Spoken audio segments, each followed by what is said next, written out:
curtiu meu canal, aqueles que se inscreveu e deixou seu like, valeu, obrigado. Hoje domingo de sol, pescaria com a galera. Se liga, olha a pescada no grau.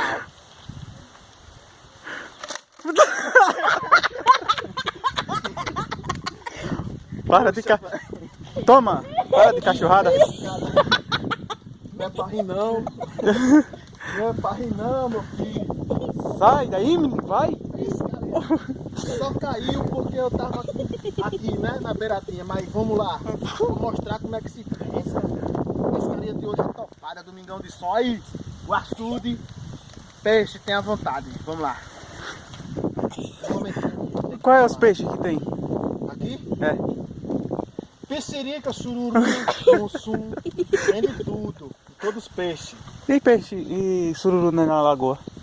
Eita, não tem não, só tem fidaigo, tem fidaigo, tem pintado, tem tapacuri, tem piscirica, lá vai a pescada.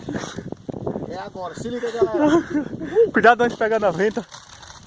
Aê, se liga até onde foi.